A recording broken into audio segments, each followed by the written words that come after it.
Hola, estamos un día más Ya Pregunto Yo y en este capítulo nos va a acompañar José. ¿Cómo estás, José? Pues bien, tengo mucho frío, mucho sueño. Está haciendo mucho frío. Sí. Bueno, si nos puedes contar un poco el recorrido que has llevado durante estos años. El recorrido profesional. Profesional, sí, disculpa. Eh, pues yo empecé a trabajar, yo terminé la carrera en 2004. Empecé en el 98, terminé en 2004 y no tenía muy claro qué hacer cuando terminé la carrera y entonces decidí montar un despacho para atender a gente a nivel privado. Y fue un poco desastre porque no tenía mucha idea de lo que tenía que hacer.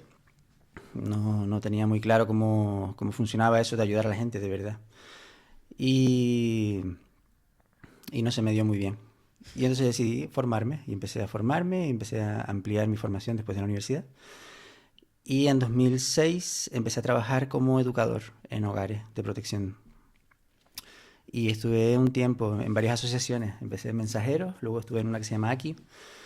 Y en 2008 acabé en una asociación que se llama Mundo Nuevo, Ujú. trabajando en un piso de medidas judiciales como educador. Y después de ahí, en 2008, me cambiaron de proyecto, fui a trabajar a un centro para adolescentes inmigrantes. Pues en 2008 hubo un bombazo de pateras que llegaron a Canarias, y Mm. entonces hubo como muchos proyectos, ¿no?, para trabajar con menores inmigrantes. Y yo acabé en un centro pues era bastante grande, porque eran 25 plazas, para trabajar en un proyecto de emancipación para adolescentes inmigrantes. Y ahí estuve hasta el 2012 y después de ahí el proyecto se acabó y empecé a crear el proyecto de terapia asistida con caballos a partir del 2000, sí, en 2010, por ahí, 2010, 2011, empecé a como darle forma a esa forma de trabajar. Y en 2012 empecé a trabajar en los equipos especializados de intervención con infancia y familia, que los gestiona también la Asociación Solidaria Mundo Nuevo, y hasta entonces. Wow, Y al llevas mismo un tiempo, largo pues, recorrido, ¿eh? estoy en los equipos y al mismo tiempo, pues, tengo el proyecto de atención terapéutica en la finca con los caballos. ¿Y qué es lo que te llevó a estudiar psicología? Pues yo no tenía muy claro que quisiera hacer psicología, en realidad. Yo quería hacer periodismo. Mi vocación era escribir, o intentarlo, por lo menos. No sé si escribo muy bien, pero en aquella época me gustaba mucho leer. Y me gustaba mucho Vázquez Figueroa. Y me gustaban mucho los libros de aventuras. Y yo siempre tuve como esa idea de viajar y de conocer el mundo. Y el ser corresponsal de guerra era una profesión que me llamaba mucho la atención, que me gustaba. Pero claro, cuando yo tenía que acceder a la universidad, aquí no existía periodismo. Y tenía que hacer otra carrera para hacer un curso puente, porque si no me hubiera tenido que ir fuera y no tenía esa posibilidad. Y pensé que la carrera que más me podía facilitar el escribir, pues podía ser psicología. Porque en mi idea estaba lo romántico, ¿no?, de la psicología, Claro. de poder construir perfiles, no sé cuánto, de Mm. personajes, como muy interesante. Y por eso entré en la carrera. Bueno, tampoco era mi primera opción fue pedagogía. Me Pero cogieron ¿y en pedagogía, pero luego me cogieron en psicología y decidí meterme en psicología. tenías una idea creada de la carrera antes de entrar? No, no, No porque sabías nada. nunca me planteé ser psicólogo, no es algo vocacional para mí. Ya. Mm. Y bueno, si volvemos un poquito al principio, la decisión que tomaste después de salir a la carrera de abrir un gabinete, ¿me dijiste? Sí, un despacho. En Un casa de mis padres despacho. tenía la posibilidad de tener como un despacho Mm. tal, y ahí monté como una pequeña consulta. Me parece muy valiente por tu Muy parte. inconsciente, Bueno, muy ignorante. las dos cosas pueden ser. Pero el salir de la carrera y dedicarte, o sea, lanzarte directamente a hacer un despacho, creo que, no sé, la carrera como tal, no sé antes, pero como tal creo que no te prepara directamente para trabajar con personas. No, no, creo que cuando estudias, creo que la carrera te da una base, ¿no? Como te da como una idea, ¿no?, de qué es la profesión, ¿no? Hay Mm. un recorrido histórico, hay como distintos enfoques metodológicos, pero no son todos los que existen. Ya, Está como muy reducido, ¿no?, a una mirada muy concreta. sí. Y creo que cada vez se reduce más. Creo que en la psicología hay como una idea de que estudiar desde una perspectiva clínica, tal y como se concibe la clínica, es lo que hay que hacer. Y realmente hay un montón de modelos Claro, que hay un amplio funcionan, claro. abanico en el que tú puedes trabajar de Entonces, diferentes creo que la maneras. carrera no te prepara realmente para ejercer. Te prepara para entender un poco, pues más o menos, ¿no? Tienes como Claro, una cierta base, pero creo que cuando terminas de estudiar, en la carrera tienes que seguir estudiando y buscar en dónde te vas a ubicar, cómo vas a ejercer la profesión, porque cada persona es distinta y yo soy de una manera, pues tú eres de otra, ¿no? claro. Cada uno es como es. Y no encajo, mi forma de ser no encaja en todos los modelos que hay en terapia, ¿no? Entonces, yo creo que hay una parte donde cuando terminas la carrera tienes que buscar dónde te vas Mm. a ubicar. ¿Y tú dónde te decidiste ubicar? Pues a mí me ha costado entenderlo. A mí me parece que el ejercicio de la psicología tiene mucho que ver con, o, sea, o lo que más relevancia tiene para mí es el aspecto relacional. Tú puedes tener muchos conocimientos, pero si no entiendes bien cómo funcionan las relaciones, Mm. cómo vincular con la gente, cómo preocuparte por lo que les pasa, no importa cuánto sepas, que no va a tener impacto sobre la gente. Para mí lo más importante es entender que lo que la gente necesita es que tú le ofrezcas un contexto seguro, pero porque confías en ellos, porque ellos van a tener la posibilidad de confiar en ti, porque a ti te preocupa y te interesa verdaderamente lo que les pasa, porque te interesan sus vidas Mm. y porque eres capaz de conectarla también con tu propia historia. Las relaciones son bidireccionales, ¿no? Cuando tú estás con una persona o con un paciente, no tienes tu impacto sobre ella solamente, su historia también tiene un impacto en ti y eso es Claro. algo inevitable, ¿no? Nosotros Ujú. somos seres emocionales también, somos como terapeutas, también sentimos emociones y también vivimos emociones y lo que le pasa a la gente también nos genera emociones porque nosotros tenemos nuestra propia historia y nuestro propio recorrido, ¿no? Mm. Y no lo podemos obviar. Entonces yo creo que para mí, pues donde yo me ubico es más en modelos que son muy respetuosos con las relaciones, con la gente, la perspectiva, las prácticas colaborativas me gustan, la terapia narrativa me gusta, los enfoques humanistas me gustan, porque encajan mucho con mi forma de ser, Claro. ¿no? ¿Y cómo llegaste a conocer esos tipos de enfoque? Formación. Formación. Aquí en la facultad hay gente que los maneja bien. Dolly, por ejemplo, es una profesora Mm. espectacular. Dolly Sí. y Mamen son espectaculares y ellas fueron las que nos presentaron, ¿no? En la facultad que hay otra diversidad, o sea, que hay más modelos. Sí, yo creo que a día de hoy también lo siguen haciendo. Sí, y creo que cuando ellas ya no estén, pues va a ser difícil que la Mm. universidad... Y como que rompe también esa estructura que tenías ya formada desde un principio. mm, Y el volver a reestructurar tu forma de pensar y tu manera de ver el mundo, creo que también es muy difícil. Sí, yo creo que eso te lo da la experiencia. El trabajar, por ejemplo, trabajar en los equipos especializados de intervención para mí fue, bueno, trabajar en los hogares como educador fue un aprendizaje súper bueno ahí, porque estás en contacto directo con un montón de niños y niñas que vienen de situaciones muy complicadas. Entonces eso es un aprendizaje Claro. enorme Mm. en este aspecto, ¿no? Cómo te vas a relacionar con los niños, cómo puedes ayudar a esos niños y a esas niñas que están en una situación de desprotección, ¿no? Ya. Y el estar en los equipos insulares, el tener a mi director, el director del proyecto, que es mi amigo también, Juan, y a compañeros de trabajo, ¿sabes? Que se mueven en estos modelos también. Ellos me han presentado un montón de diversidad y ha sido donde realmente aprendes. Cuando estás trabajando es cuando aprendes realmente. Claro. Y en Mundo Nuevo, Ujú. se llamaba Mundo Nuevo, Mundo ¿no? Nuevo, sí, la Asociación Vale. Solidaria Mundo Nuevo. Ahora mismo, ¿qué estás haciendo? Sigo los equipos especializados en intervención con En infancia y familia. Ujú. Trabajo en un equipo de cointervención municipal. Trabajamos en colaboración con los ayuntamientos. Vale, ¿me puedes explicar un poco cómo se desarrolla eso? Pues nosotros estamos en un servicio al que acuden los técnicos o técnicas de los servicios sociales municipales, que están en los equipos de riesgo, que nos activan cuando tienen algún caso donde ellos entienden que necesitan colaboración. Entonces nosotros entramos, o sea, la idea de trabajar con los casos que están en riesgo en los ayuntamientos es tratar de generar sinergias Ujú. de intervención que permitan que los niños, que la realidad familiar mejore lo suficiente como para que no tengan que llegar a una declaración de desamparo. Claro. Entonces, bueno, trabajamos en colaboración con los ayuntamientos. La idea es trabajar es trabajar juntos con los técnicos municipales, Mm. con las técnicas municipales, en su mayoría. ¿Y cómo es eso de trabajar con familias y, o sea, con padres y niños? O, bueno, me imagino que habrán también diferentes estructuras familiares, que no solo están los padres y los niños, Ujú. sino también habrán tutores legales o niños, no sé si es así, si no, corrígeme, porfa.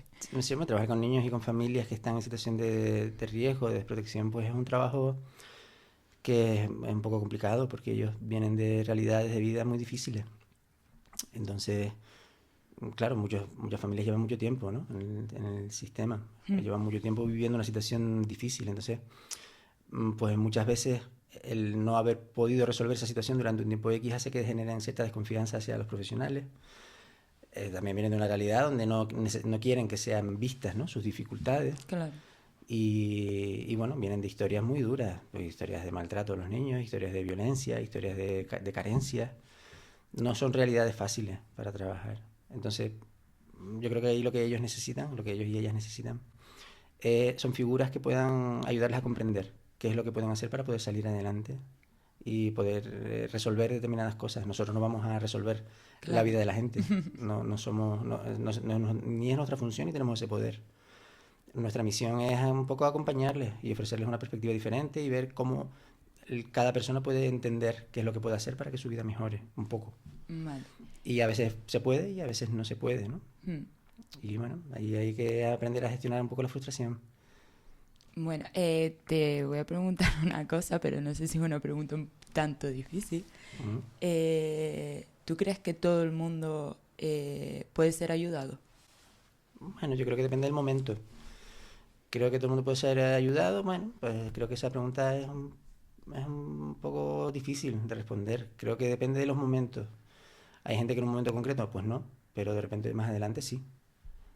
Depende un poco de las circunstancias y depende de lo que le vaya pasando en la vida. Hay personas que no están preparadas para recibir nuestra ayuda. Y entonces, bueno, en ese momento a lo mejor no es oportuno o no es posible. Pero a lo mejor dentro de un año sí. Claro, pero ¿y tú como profesional cómo te hace sentir eso? De decir, me gustaría Hay que aceptarlo. Creo que hay que aceptar que eso existe, que es así. Nosotros no podemos poner, creo, nuestras expectativas como las prioritarias, ¿no? Tenemos que aprender a gestionar también nuestras expectativas respecto al trabajo. Vamos a hacer lo que podamos, no podemos, si no podemos hacer más, pues no podemos hacer más, ¿no? Pero Claro. que no sea porque no lo intentas, ¿no? Pero si no se puede, a lo mejor no es que no es el momento, no es que no se pueda, sino que igual no es el momento. Y a lo mejor más adelante sí, ya se verá. Y a lo mejor no somos las personas, a lo mejor pues depende también de las personas, ¿no? A lo mejor no soy yo, a lo mejor es otra persona la que tiene que hacerlo, ¿no? Entonces yo creo que eso hay que aceptarlo, que nosotros no estamos aquí para salvar el mundo ni salvar a nadie, estamos para intentar ayudar en lo que se pueda, ¿no? Es que creo que fue este año cuando Ángela nos comentó que teníamos que tener claro que no siempre íbamos a poder ayudar a todo el mundo. Y creo que eso es una realidad que no tenemos presente. De decir, o sea, no podemos ayudar a todo el mundo en el momento oportuno, en el momento en el que uno quiera. Y creo que también uno tiene que estar preparado para saber sobrellevar esa situación. Porque quizás uno piensa de, bueno, pues puede ser culpa mía de que esta persona no haya querido mejorar o no haya querido ir por otras vías, ¿sabes? Y me gustaría saber, por ejemplo, cómo tú toleras esta frustración.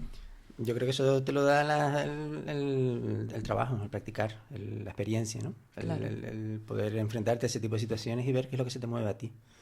Eso tiene mucho que ver con cada persona, ¿no? Con la historia de cada persona, qué es lo que me pasa a mí con la frustración, qué es lo que me pasa a mí con el no poder ayudar, ¿no? Hay una parte del trabajo que tiene mucho que ver con el trabajo personal del terapeuta, ¿no? Claro. No podemos obviar que, como te decía antes, a nosotros nos genera cosas el contacto con la gente, ¿no? Y se nos mueven un montón de cosas que tienen que ver con nuestra propia realidad familiar, con nuestra historia de vida, ¿no? Cuando eso pasa, pues yo creo que hay que hacer un ejercicio de responsabilidad y mirar qué es lo que me pasa a mí con esto, por qué esto me afecta tanto, Claro. por qué me siento mal cuando no soy capaz de ayudar a alguien, ¿no? Sí. Porque es cierto que no vas a poder ayudar a todo el mundo en el momento que tú quieres, porque eso no depende solo de ti, ¿no? Las relaciones son bidireccionales, entonces cuando estás en relación con alguien hay una parte de responsabilidad que es compartida, una parte de la otra persona, una parte que es mía, no todo depende de mí, no todo depende de ella, ¿no? Claro. Entonces, ¿qué es lo que te pasa a ti cuando eso te pasa, cuando esa situación ocurre, ¿no? Pues yo creo que eso es un ejercicio de responsabilidad profesional, el poder entender qué es lo que me mueve a mí el contacto con los pacientes o con las pacientes Pues sí. y comprenderme para poder ayudar mejor. Ya. Porque si yo pongo ahí lo que me pasa a mí, ¿no? O responsabilizo a la otra persona de cosas que son mías, no le estoy ayudando y a lo mejor estoy incluso pues dañando más, ¿no? Claro. A ver, también quizás no es muy profesional el sacar quizás tus necesidades o tu... no sé cómo decirlo exactamente, como reflejar tus inseguridades en la otra persona, ¿no? Sí, yo creo que no es O no, profesional, no poco yo profesional, creo que a veces sino... es inevitable. Claro, Creo que la clave está en ser consciente de eso. ¿Qué es lo que te pasa? Si eso te ocurre, creo que tienes que ser consciente y ser honesto, ¿no? Con la otra persona. A lo ya. mejor, mira, me está pasando este rollo. Mm, Esto es mío, no es tuyo, y lo pongo en la conversación para que tú sepas que esto está bailando en mí y a lo mejor esto no te está ayudando, ¿no? Y esto no depende de ti, depende de mí. claro. Y bueno, yo creo que ahí esa parte relacional desde diferentes modelos es adecuado, ¿no? Mm, El poner sobre la mesa las cosas que a mí me ocurren en la relación con las personas, ¿no? pues sí. Para que la persona sepa que no es ella, sino que esa parte es mía. Claro, es que yo creo que eso también en la vida, en nuestra vida cotidiana, creo que también es muy necesario, Mm, porque hay veces que quizás uno refleja hacia el otro cosas que no tienen por qué ser así, ujú. o quizás no comunica con el otro lo que realmente siente. Y claro, el otro también hace una interpretación de los hechos que puede ser también errónea. Sí, ahí se generan confusiones, ¿no? Ujú. Exacto. Y bueno, hablando un poco más de Mundo Nuevo, habías comentado que también trabajabas con caballos. Sí, yo empecé a trabajar con caballos. Bueno, yo estuve en contacto con caballos siempre, toda la vida. A mí los caballos me ayudaron mucho cuando yo era joven. Y empecé a montar con 6 años Ujú. y estuve vinculado al mundo del caballo hasta los 16, más o menos, que tuve mi propio caballo. Bueno, tuve más una adolescencia un poco convulsa. Y el poder tener un caballo en su momento, con el que yo pues entrenaba y participaba en salto y tal, y además me ofreció la posibilidad de aprender lo que era la responsabilidad, Mm, porque yo me tenía que ocupar del animal, me ocupaba después, iba a sacarlo, tenía que darle de comer, tenía que, ¿no?, ocuparme claro. de su higiene, trabajar con él. Mm, Y además, eh, durante un tiempo estuve montando caballos de otras personas que me pagaban, entonces yo con eso pues podía un poco sostener a mi caballo. mm, A mí me ayudó mucho me sentí muy acompañado por los caballos en su momento sí. y me ayudaron un montón a gestionar pues un montón de dolores y tristezas, ¿no?, que yo tuve cuando era pues, más adolescente. Mm, Y en un momento dado, cuando me quedé sin curro y no sabía muy bien a dónde ir, pues me acordé de los caballos y me acordé de lo mucho que me ayudaron y entonces conecté el mundo del caballo con mi profesión. claro, porque desde el momento en el que dejaste de montar hasta que te acordaste, ¿cuánto pasó? Pues pasó mucho tiempo. Yo dejé de montar porque pues tuvimos una crisis familiar ahí económica y tal, y tuve que desprenderme del caballo, tuvimos que venderlo. Mm, Y bueno, para mí fue difícil, fue un momento bastante duro. Y desde ese momento dejé de... O sea, pues la tristeza fue la que mandó un poco ahí y claro. decidí no volver a tener contacto con los caballos durante tiempo. Y desde ese momento hasta que empecé, pues pudieron pasar fácilmente 15 años. No, Sí, o más. bastante. Sí, sí, sí, bastante tiempo. Y cuando conecté con ellos, cuando me quedé sin curro y estaba ahí tratando de entender qué hacer, pues mi pareja me ayudó a darle forma, ¿no?, al Ujú. proyecto y ella me acompañó mucho ahí en este proceso. Eh, Empecé a entender de qué manera podía unir mi profesión, o lo que ya me había empezado a hacer, ¿no?, hasta aquel momento, con lo que los caballos me aportaron a mí a nivel personal. Mm, Y la verdad que estuvo muy guay, porque el trabajo con los caballos es un trabajo muy efectivo, es muy bonito y es muy rentable, rentable en lo terapéutico, quiero decir, mm, porque haces mucho trabajo en poco tiempo, o en menos tiempo de lo que yo estaba a lo mejor acostumbrado, porque el caballo es un animal que por sus características es un mediador relacional ujú. genial y ayuda a las personas a entenderse mucho mejor. ¿Puedes explicar un poco el concepto de mediador relacional?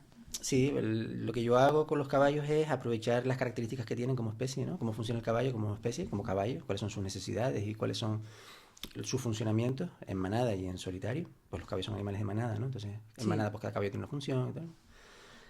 Y lo que hago es, poner en conversación las cosas que ocurren en contacto con el caballo. Y está muy claro. guay porque para que una persona pueda estar con un caballo y que el caballo pueda aceptar a la persona que en ese espacio donde vamos a estar juntos, pues la persona tiene que hacer muchas cosas, ¿no? Pues los caballos necesitan seguridad, necesitan que la persona sea consciente de cuál es su estado emocional, porque son animales que son pues muy inteligentes, ¿no? A ese nivel. Y los caballos, por su naturaleza, son capaces de generar emociones complejas y de comprender las emociones del otro. Lo que pasa es que no tienen la parte de la corteza prefrontal que nosotros tenemos que nos hace interpretar un poco la realidad, ¿no? Que racionaliza un claro, poco ellos todo. son reactivos, ¿no? Emocionales. Pero son capaces de generar emociones complejas y de reaccionar a emociones complejas, ¿no? Tienen un olfato muy potente, entonces ellos pues, son capaces de oler sustancias que generamos en nuestro cuerpo cuando estamos estresados, por ejemplo, el cortisol, son capaces de oler la dopamina, ellos funcionan reaccionando a esos estímulos, ¿no? Porque son por supervivencia, ¿no? Entonces, claro, cuando tú estás con un caballo, si tú estás nervioso, estás estresado, estás ansioso, pues vas a generar una serie de señales que el caballo va a recibir y va a reaccionar. Entonces, la idea es ayudar a las personas a entender cuáles son las reacciones del caballo en presencia de ellos. Y es curioso porque mucha gente no es consciente, ¿no? De cómo están en realidad. No es consciente de cuál es su ansiedad, no son conscientes de su estado de estrés, no son conscientes de la tristeza que arrastran en el día a día o de pues, yo qué sé, un montón de cosas, ¿no? Como un intérprete de... Es un espejo. Es un espejo Es un espejo de lo que emocional. sientes. Entonces es muy guay porque la gente se da cuenta de cosas que a lo mejor de otra manera pues costaba más, ¿no? A lo mejor a nivel de conversación puedes como ayudar a las personas, ¿no? O guiarlas en ese tránsito para ser conscientes, ¿no? De cómo se mueven en el mundo, pero el caballo lo hace así, como muy fácil, entendiendo que la persona tiene motivación para estar con el caballo, ¿no? Y entonces está guay cuando la persona se da cuenta y entonces empieza a hacer cosas para regular su estado, ¿no? Empieza a hacer cosas para cambiar su ansiedad, empieza a hacer cosas para cambiar el estrés, empieza a hacer cosas para cambiar la tristeza. Sí. Y lo hace porque la motivación es querer que el caballo esté bien con ella. Porque si yo estoy estresado, el caballo me va a rechazar. Si yo estoy ansioso, el caballo me va a rechazar. Claro. Y las señales de rechazo son muy claras. El caballo se va o no nos permite acercarnos. Ya. ¿No?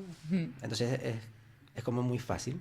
O sea, muy fácil. No es fácil, pero es como muy rápido. Claro. Que las personas empiecen a ser conscientes de cómo están y empiecen a hacer cosas para cambiar su estado. Sí, es que yo creo que una de las cosas más difíciles que podemos tener es ser consciente de nuestro propio estado. Y realmente sí, puede ser cómo violento, nos ¿no? Para mucha sentimos. gente.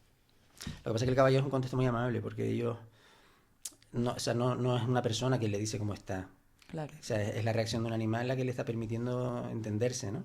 No hay un juicio, no hay un cuestionamiento, no hay una crítica. Claro. Es como, bueno, está pasando algo de forma natural. El caballo me está diciendo esto y puedo aceptarlo o puedo no aceptarlo. Si no lo acepto, ya sé que el caballo no va a querer estar conmigo. Claro, obvio. Si lo acepto, pues voy a tener que hacer cosas para que el caballo quiera estar conmigo, ¿no? Y es normalmente lo que suele ocurrir. Con los adolescentes, por ejemplo, es muy guay, porque los adolescentes que tienen un perfil como un poco más difícil, ¿no? Para poder entrar en conversaciones sobre sus propios estados emocionales, incluso para ser conscientes de sus propios estados emocionales, es muy guay, porque cuando consiguen cambiar cosas que permiten que el caballo quiera estar con ellos, es como un bombazo, ¿no? Claro. Y es una forma de resignificar su experiencia vital, de resignificar su existencia, ¿no? Pasan de ser, pues trabajamos con adolescentes que vienen de historias muy duras, pasan de ser personas que no han sido queridas a de repente ser personas aceptadas y queridas por un animal voluntariamente, ¿no? Yeah. Y lo han hecho porque ellos han hecho cosas para que eso ocurra, ¿no? Eso está súper guay. Tiene un montón de poder. ¿Y actualmente con cuántos caballos trabajas? Ahora tenemos 2 en la finca. La finca se llama Finca Girasoles. Vale. La tenemos alquilada y en Tegueste. Y tenemos 2 caballos que vienen de historias bastante duras. Bueno, Lucio es un caballo que viene de una historia de maltrato muy heavy. Es un caballo que ha conocido el contacto con el humano desde la violencia, desde la agresividad, ¿no? Vaya. Y además ha estado solo, no ha estado con otros caballos durante la mayor parte de su existencia. Y eso también determina un poco el carácter, porque los caballos que son animales sociales, ¿Sí? que funcionan en manada, ¿no? Y que aprenden a socializar en grupo, cuando vive aislado, pues hay una parte del aprendizaje que no reciben, ¿no? Y Lucio es un caballo que es muy ansioso y es muy miedoso. Entonces el contacto con la gente le genera mucho miedo. Tiene una respuesta muy agresiva y a la gente le genera rechazo de entrada porque hace como la tentativa de morder. Y bueno, a la gente no le gusta. Pero tiene mucho que ver con lo que le pasa a los adolescentes también. Trabajamos con adolescentes que viven de historias de maltrato que son así también. Claro. Tienen esa parte defensiva, ¿no? Entonces, bueno, ellos conectan muy bien con la historia de Lucio porque muchos de ellos han recibido la misma, ¿no? Claro. O sea, o comparten, ¿no? Parte de su historia. Y comprenden por qué Lucio actúa así, porque ellos lo hacen también. Claro. Entonces es un Se trabajo... sienten identificados. Claro. Entonces, el trabajo con Lucio, normalmente lo que yo les planteo es que La idea es que puedan ofrecerle a Lucio un aprendizaje diferente, que puedan ser figuras que le ayuden a entender que no todos los seres humanos son violentos, ¿no? Que puede recibir amor también, Qué bonito. sin dolor. Y claro, a ellos les motiva eso. Claro. A ellos y a ellas les gusta, porque de alguna manera también tienen esa necesidad. Entonces hacen muchas cosas para que eso sea así. Y de hecho, cuando superan esa primera barrera de la desconfianza que tiene Lucio, cuando son capaces de generarle a Lucio esa seguridad, es otro caballo, ¿no? Igual que ellos y ellas. Ya. Cuando generan ese contexto de donde se sienten seguros y seguras y no necesitan defenderse, pues cambian y ofrecen una versión diferente de sí mismas, ¿no? Y eso es un buen aprendizaje también. Y luego tenemos otro caballo que lo tenemos en acogida, viene de Gran Canaria, es un caballo que utilizaron mucho para hacer excursiones por el monte con turistas. Y tiene como muchas lesiones en las patas, no se los cuidaron bien. Tiene un montón de bultos, de lesiones cronificadas y tiene dificultades para moverse, es bastante mayor, pues tiene unos 25 años ya más o menos. Y vino muy flaco, entonces ahora está como recuperando musculatura, estuvo mucho tiempo sin poder caminar porque dejaron de usarlo porque se caía, los turistas se caían. Y entonces dejaron de usarlo, entonces ya no trabajaban con él. Y bueno, perdió mucha musculatura y perdió mucho peso y ahora se está recuperando. Le está costando mucho también, yo creo que por la edad y por el frío, porque él viene de un clima muy cálido y aquí de repente donde está hace mucho frío. Y creo que eso también le cuesta un poco, ¿no? La adaptación. Claro. Pero es un caballo que a nivel de carácter es muy bueno, está muy acostumbrado a estar con personas. Y es un caballo muy cariñoso, tiene mucha necesidad de contacto. De hecho, ha perdido totalmente los límites físicos, ¿no? Los caballos, cuando están en manada, necesitan tener un espacio entre ellos porque es un espacio de seguridad, ¿no? Si viene un depredador, necesitan poder maniobrar para salir corriendo, ¿no? Entonces, entre ellos se ponen como límites, ¿no? Y solamente hay momentos de socialización donde sí se pegan y se rascan y juegan y tal y cual, ¿no? Pero son momentos como concretos, no es todo el tiempo. Y este caballo no tiene eso, ha perdido eso completamente. Está todo el rato buscando contacto, es como muy pegajoso, ¿no? Muy amoroso. Entonces es totalmente diferente a Lucio, tiene como otro carácter. Y está guay también, porque a las personas a las que les cuesta mucho acceder a Lucio, tienen la posibilidad de entender la relación de otra manera con el otro caballo, ¿no? Y mola un montón. Porque también hay una parte de la necesidad afectiva que tiene mucha gente, que con este caballo la tienen muy fácilmente. Entonces se nutren de esa parte cariñosa. Oye, pues qué interesante. Me encanta el trabajo que haces con los caballos y la verdad que el trasfondo que hay detrás también es muy bonito. Ahora me gustaría preguntarte cuáles son tus planes de futuro. Pues mis planes de futuro a largo plazo, o a medio plazo, o a corto plazo. Bueno, Mis planes de futuro, puede bueno, ser a medio y largo plazo, quizás.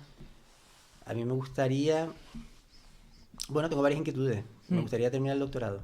Pues lo empecé hace tiempo y nunca lo pude terminar. Y me gustaría poder terminarlo en algún momento. Eso es como una meta ahí a largo plazo. Me gustaría seguir trabajando donde estoy. Y me gustaría poder seguir desarrollando el trabajo con los caballos, porque es un trabajo que es muy guay. Y creo que es muy rentable, como te decía, ¿no? Y creo que puede seguir creciendo. Yo trabajo ahora con chicos y chicas que están cumpliendo medida judicial y trabajo con chicos y chicas y familias del sistema de protección de menores también. Y luego aparte pues atiendo casos particulares también, ¿no? Me gustaría que eso siguiera creciendo, que pudiera mantenerse en el tiempo. Me gustaría mejorar la finca, me gustaría investigar, me gustaría vincularme a la universidad de alguna manera y poder investigar, e incluso dar clase en algún momento quizás, me gustaría. Oye, pues muchas gracias. De nada. Rosito, gracias por venir y por contarnos cómo ha sido tu profesión y tu carrera durante estos años. Bueno, gracias por invitarme, no sé si le será útil a alguien. Seguro que sí. Ya veremos.